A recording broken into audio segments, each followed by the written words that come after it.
This is KGW News at 4.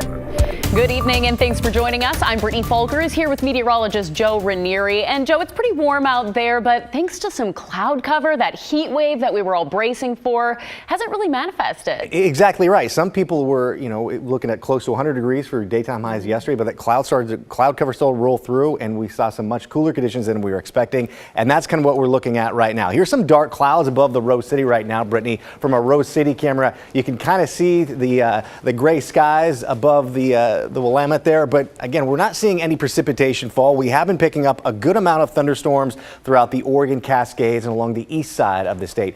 I'm not expecting to see any thunderstorms develop in our area, and you can kind of see a decent amount of moisture picking up on the radar, but a lot of this stuff really isn't even reaching the surface. It's starting to evaporate before it even hits the ground. East side of the state, this is where we're really seeing a steady line of thunderstorms, basically just south of Pendleton throughout John Day and into Baker City and Burns right now. We'll zoom in a little bit, kind of give you an idea just how intense some of these cells are. Pretty intense. Not only are you seeing some heavy downpours, but a little bit of that blue color you see along Highway 20 is a little bit of the hail core that's developing through the thunderstorm. So heavy downpours and a little bit of some hail throughout the eastern side of the state. That's where the really active conditions are right now. As we go throughout the later part of tonight, still going to be seeing kind of that uncomfortable conditions out there with the muggy conditions, temperatures right around 80 degrees with relative humidity down about 40 to 45%. By tomorrow morning, we'll be waking up to a little bit of some clouds, a little bit of a muggy start for some of us. Then about this time tomorrow, we'll be seeing a lot of sunshine. And because of that sunshine, our temperatures will be warming up. And then after sunset, we'll be seeing clouds increase from that monsoonal flow well south of us. As that monsoonal flow kind of sticks around for the early part of the week, we're still going to be seeing some thunderstorms develop in the forecast really throughout the central and eastern side of the state. Again, it doesn't look like we'll be seeing any thunderstorms pop up throughout the metro area, but again, there could be some light sprinkles at times as some of these cells start to move through. And I'll talk more about a bit of a cool down I'm tracking that arrives by the later part of next week. All right, Joe, thanks so much. Now to the latest in the pandemic. As the Delta variant spreads and hospitalizations for COVID-19 go up, everyone is talking about vaccine and mask requirements again. In Oregon, it's pretty complicated. Galen Etlin explains how you and different workers may be affected.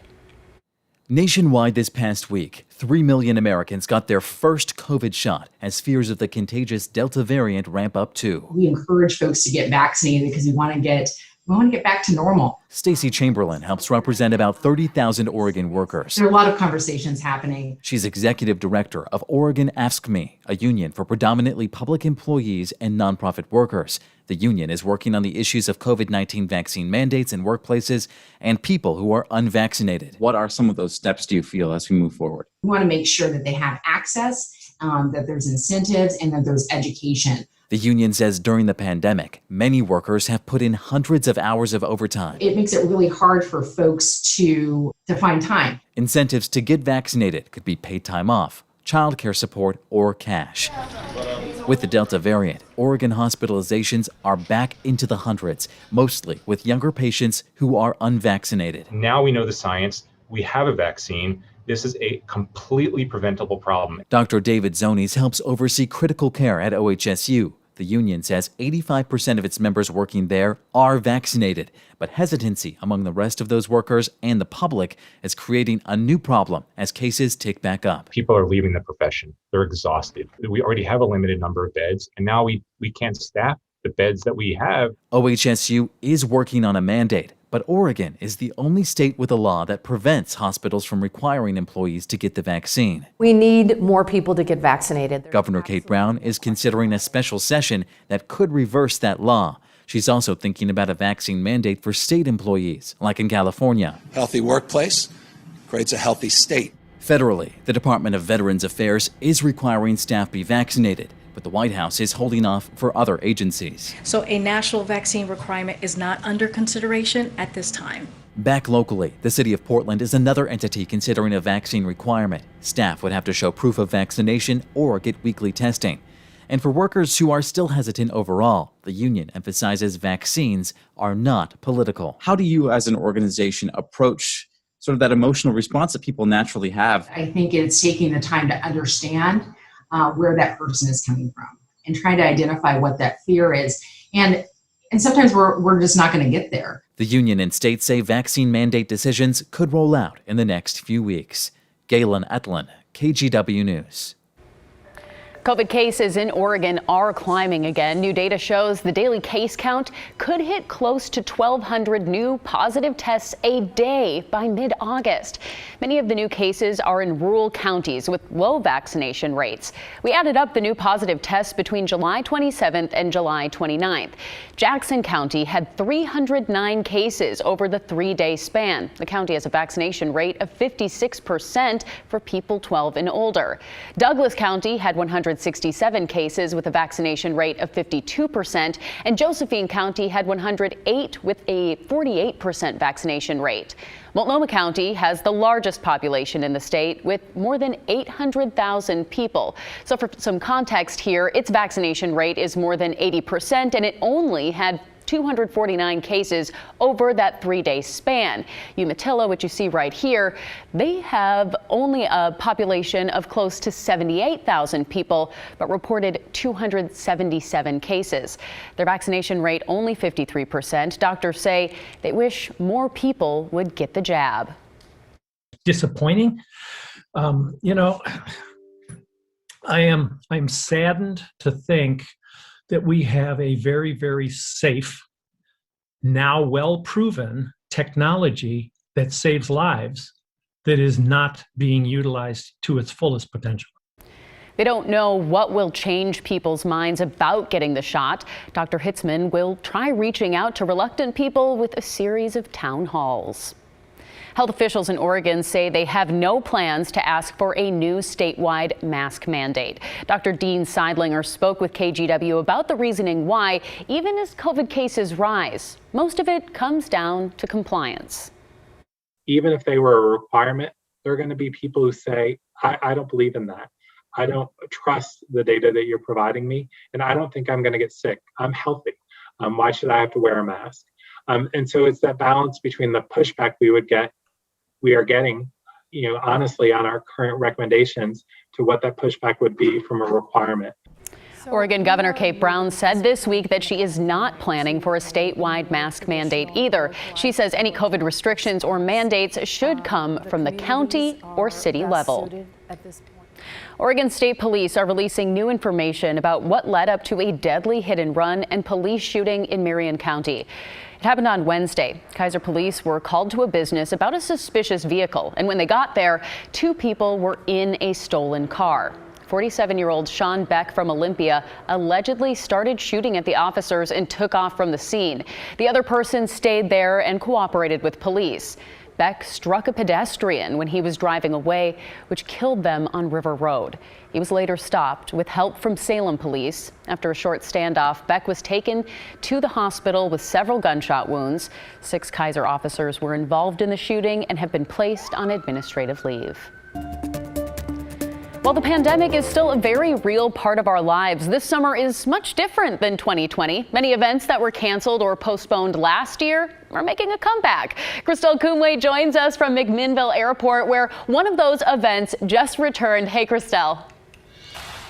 Hey, Brittany. So the Oregon International Air Show just wrapped up a few minutes ago. As a matter of fact, you can see people leaving the airport as we speak. The show closed with the U.S. Air Force Thunderbirds, and the crowd loved it. It was the first time they were at this event since 2008. It was super cool and super loud. The air show itself, opening day was on Friday, and a few things were a little different this time around. Thousands of parked cars lined up at McMinnville Airport, but this tailgate party isn't for a football game. These people are here for the 2021 Oregon International Air Show. And this is our first drive-in and tailgate party, drive-in air show and tailgate party. The air show was canceled last year because of the pandemic. Spokesman Herb Gillen says this year, instead of thousands of people gathering close together, guests can drive, park, and set up next to their vehicle. We went and checked with other shows around the country, figured out best practices to bring it here, and by all accounts, our fans loved it. Feels a little bit more like you got more open space. You're not crowded right next to somebody else on a bench. This air show tailgate party works well for Daniel Miller and his family. We got food coming up. We got our own cooler, which is nice. Don't have to pay for beer. People are able to bring their own food and drinks. Daniel says another nice thing about the drive-in air show, guests only have to pay for 1 ticket per car, not per person inside the vehicle. Over in Hillsborough, the Washington County Fair is also back in full swing this weekend after a year hiatus due to the COVID-19 pandemic. I think we're right at what we expected. We knew that people were enthusiastic to get back out to something like a fair. And of course, what's great for us is we have free admission. Lisa Dupre says they made a decision to actually hold a fair this year back in April. Even though things are a little different this time around for events, organizers say it brings a little sense of normalcy. I think everybody was ready to have an opportunity to get out to a fair since most of us didn't get to experience that last year. It feels great to be back out here watching the airplanes and seeing the people having fun and seeing, families enjoying themselves. It's a great experience. So tomorrow, Sunday, is the last day to either check out the air show or stop by the Washington County Fair. Now, the county fair, you can go in there. Admission is free. However, you'll need to buy tickets in advance for the air show, and the gates open tomorrow at 11 p.m. at McMinnville Airport. Brittany? All right, Christelle, thanks so much. And if you are headed out to the show tomorrow, driving there might be a little tricky. Highway 18 is the main entrance to the airport, and backups are expected as people drive through the gates. You might also experience some headaches on 99 West. That's under major construction. And even without the air show, about 2,400 drivers do use that road daily. Once inside, you're in for a sweet performance featuring the Thunderbirds, an F-22 Raptor, B-17 Flying Fortress, and much more. Being able to perform in front of the thousands of folks that are out there and put a smile on people's faces is the best part about this job. Organizers ask people going to the show to not show up early.